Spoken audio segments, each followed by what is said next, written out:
ಆ ಕಾರ್ಯಕ್ರಮ SM international ಶಾಲೆ ಸುಲಿಬೆಲೆ ಹೊಸಕೋಟೆ ತಾಲೂಕು ಬೆಂಗಳೂರು ಗ್ರಾಮಾಂತರ ಜಿಲ್ಲೆ.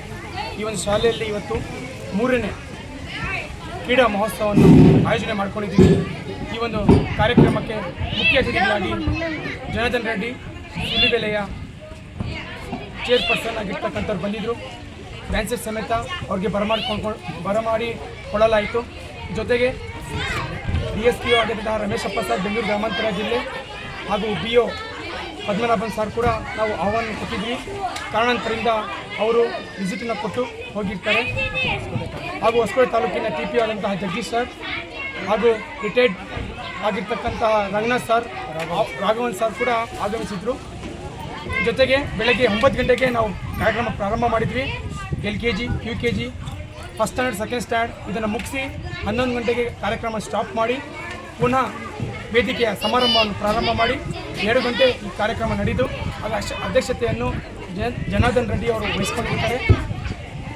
ತದನಂತರ ಜ್ಯೋತಿ ಬೆಳಗುವ ಸಮಯ ಅದನ್ನು ಕೂಡ ನಾವು ಮಾಡ್ಕೊಂಡಿದ್ವಿ, ಉದ್ಘಾಟನೆ ಸಮಯ ಮಾಡ್ಕೊಂಡಿದ್ವಿ. ಹಾಗೂ ಇದರ ಜೊತೆಗೆ M ಅಕಾಡೆಮಿ ಫೆಡರೇಷನ್ ಹಾಗೂ SM ಇಂಟರ್ನ್ಯಾಷನಲ್ ಶಾಲೆಯ ಸಂಸ್ಥಾಪಕರು SM ಮೌಲಾ, ಇರ್ಫಾನ್ ಸರ್ ಇವರು ಕೂಡ ವೇದಿಕೆ ಸಮಾರಂಭ ಹಂಚಿಕೊಂಡು ನಮಗೆ ಈ ಕಾರ್ಯಕ್ರಮಕ್ಕೆ ಒಂದು ರೂಪರೇಷೆಯನ್ನು ಕೊಟ್ಟಿರ್ತಾರೆ. ಜೊತೆಗೆ ಊಟದ ಸಮಯ ಆಗಿರುತ್ತೆ.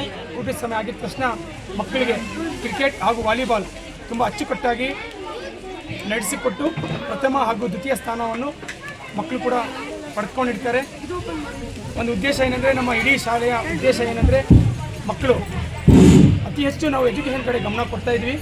ಕ್ರೀಡೆಯಲ್ಲೂ ಕೂಡ ಗಮನ ಕೊಟ್ಟರೆ ನಮ್ಮ ಈ ದೇಶ ತುಂಬ ಸದೃಢವಾಗಿ ಸಂಪದ್ಭರಿತ ಶಕ್ತಿಶಾಲಿಯಾಗಿ ಬೆಳೆಯುತ್ತೆ ಅಂತ ನಾವು ಒಂದು ಪ್ಲ್ಯಾನನ್ನು ಮಾಡಿಕೊಂಡು ತುಂಬ ಅದ್ಧೂರಿಯಾಗಿ ಈ ಕಾರ್ಯಕ್ರಮವನ್ನು ಯಶಸ್ವಿಯಾಗಿ ಬಂದು ಈಗ ತುಂಬ ಕಾರಣಕರ್ತರಾಗಿ ನಮ್ಮ ಪೋಷಕರು ಕೂಡ ತುಂಬ ಸಾಥನ್ನು ಕೊಟ್ಟರು. ಅವರು ಬೆಳಗ್ಗೆ 10:30ರಿಂದ ಸಾಯಂಕಾಲ 5 ಗಂಟೆ ತನಕ ಇದ್ದು ಆ ಒಂದು ಸಂಸ್ಥೆಗೆ ಬೆನ್ನೆಲುಬಾಗಿ ನಿಂತು ಈ ಕಾರ್ಯಕ್ರಮವನ್ನು ತುಂಬ ಯಶಸ್ವಿಯಾಗಿ ನಡೆಸಿರ್ತಾರೆ. ಈ ಜೊತೆಗೆ ನಿಮ್ಮೆಲ್ಲರ ಅಂದರೆ ಮೀಡಿಯಾನ ಎಲ್ಲರ ಮುಖಾಂತರ ಈ ನ್ಯೂಸ್ ಈ ಒಂದು ಮಾತನ್ನು ಹೇಳುತ್ತಾ ನಿಮಗೂ ಕೂಡ ತುಂಬ ಥ್ಯಾಂಕ್ಸ್. ನೀವಿಲ್ಲದೆ ನಾವು ಪಬ್ಲಿಸಿಟಿ ಮಾಡೋಕ್ಕಾಗಲ್ಲ ಅಂತ ಹೇಳುತ್ತಾ ಈ ಕನ್ನಡ ನ್ಯೂಸ್ಗೆ EZ ಕನ್ನಡ ನ್ಯೂಸ್ ಹಾಗೂ ಎಲ್ಲ E9, E7, AB ಹಾಗೂ ಈ ಎಲ್ಲ ಒಂದು ಚಾನಲ್ಗೆ ನಮ್ಮ ಕಡೆಯಿಂದ ಈ ಶಾಲೆಯ ಸಂಸ್ಥೆ ಕಡೆಯಿಂದ ಧನ್ಯವಾದಗಳನ್ನು ಹೇಳುತ್ತಾ ನಿಮ್ಮೆಲ್ಲರಿಗೂ ನಾನು ಥ್ಯಾಂಕ್ಸ್ ಹೇಳ್ತೀನಿ. ಜೈ ಹಿಂದ್, ಜೈ ಕರ್ನಾಟಕ.